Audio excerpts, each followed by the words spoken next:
Let's get started. Start with listening, and then learn new words and practice them in sentences. Have you ever wondered how to discuss future events in English? It's a common hurdle for English learners, but don't worry, we're here to help.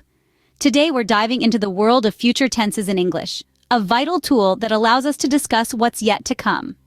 Now, there are several ways we can express the future in English, and we'll be focusing on three main ones. First up, we have will, a versatile word often used to talk about future intentions or predictions.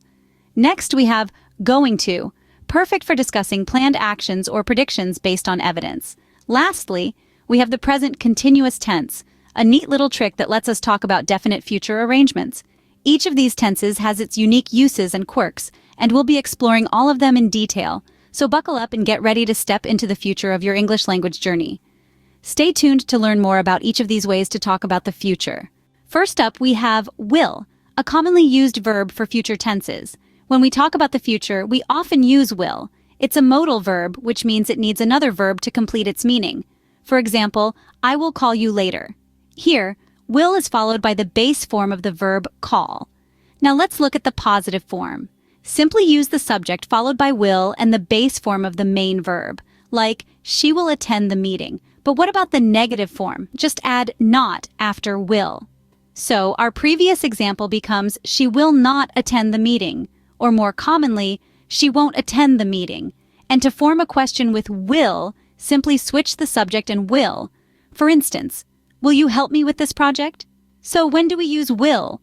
One common scenario is for spontaneous decisions made at the moment of speaking. For example, I'm thirsty. I will get a glass of water. Will is also used for promises, like, I will always love you. It's used for offers too. I will help you with your homework. And finally, will is used for predictions. I think it will rain tomorrow. Remember, use will for decisions made at the moment of speaking, promises, offers, and predictions. Next, we dive into going to, another popular choice for expressing future plans. Going to is used when we have decided to do something before the moment of speaking. It's like a mental note has been made, a plan is in place. For example, I am going to visit my grandparents this weekend. You've decided, you've planned, you're all set to go. Now let's talk about forming sentences with going to. The structure is quite straightforward. First, we use the subject, then the verb to be in the correct form, followed by going to, and finally the base form of the main verb. Easy, right? So for positive sentences, we say something like, they are going to move to a new house. But what if they've changed their minds? Then we have a negative sentence. They are not going to move to a new house. And questions? Just flip the subject and the verb to be. Are you going to watch the movie tonight? Going to can also be used for predictions based on evidence. If you see dark clouds gathering, you might say, it's going to rain. You're predicting the future based on what you see right now. So use going to when you have decided to do something before the moment of speaking or when you predict something based on what you know or see. Now let's explore how we can use the present continuous tense for future events. In English, we often use the present continuous tense when we talk about future events that are certain or definite. These are usually plans or arrangements that have already been made and confirmed. Let's look at some examples. When we say, I am meeting my friend tomorrow, we are using the present continuous tense to talk about a future event. The action of meeting a friend is set to happen in the future, specifically tomorrow. Now, let's look at a negative form. She is not coming to the party. Here, the speaker is certain that she will not be present at the party in the future. Questions can also be formed using the present continuous. For example, are you leaving for the trip on Monday? Here, the speaker is asking about a definite plan or arrangement that is set to happen in the future. Notice how all these sentences are talking about future events but are still using the present continuous tense. This is because these events are seen as definite or certain to happen. So when you're making definite plans or arrangements for the future, remember to use the present continuous tense. In a nutshell, use the present continuous for definite future plans or arrangements. Now that we've mastered the different future tenses, let's look at some common time expressions. These expressions are often used when we're talking about future events. Firstly, we have tomorrow, a word we use when referring to the day after today. For instance, I will start my new job tomorrow. Next, we have next week, used when something will happen during the week after the current one. An example would be, we're going to visit the museum next week. Moving on, in 2 days is a phrase used when an event will take place 2 days from now. For example, I am meeting my friend in 2 days. Lastly, soon is a rather vague term we use when we're not sure of the exact time, but we know it will happen in the near future. Like in, she will arrive soon. These expressions will help you give more precise information about when future events are happening. We've covered a lot today, so let's quickly recap. We delved into the future tenses, understanding their key uses and differences.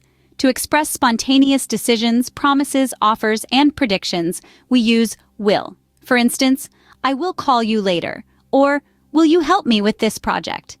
When it comes to planned actions and intentions or predictions based on evidence, we turn to going to.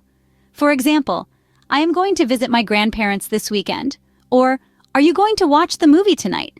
And for definite future arrangements, we use the present continuous.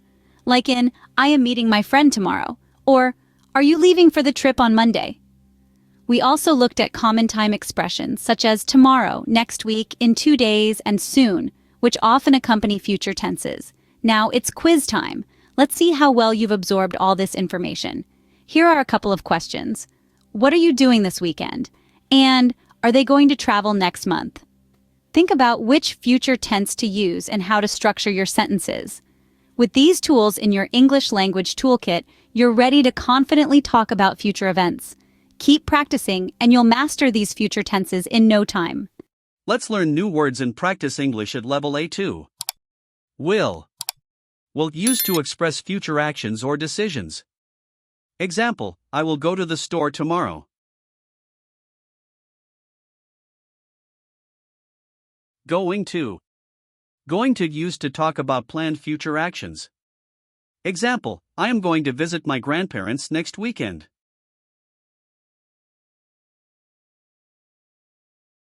Plan.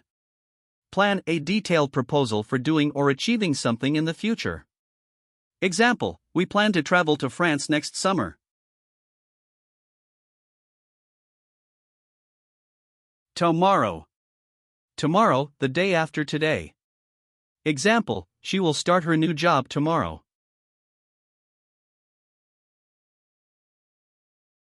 Next. Next, coming immediately after the present moment. Example, they are moving to a new house next month.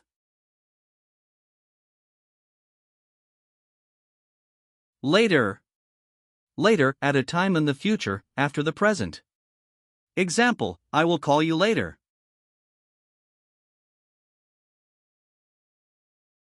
Future. Future, the time yet to come. Example, in the future, cars might drive themselves.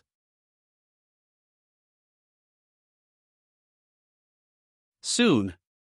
Soon, in a short time from now. Example, he will arrive soon. Expect. Expect to think that something will happen. Example, we expect to finish the project by Friday.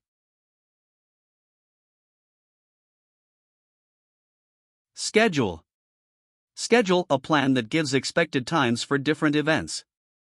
Example, the meeting is scheduled for next Monday.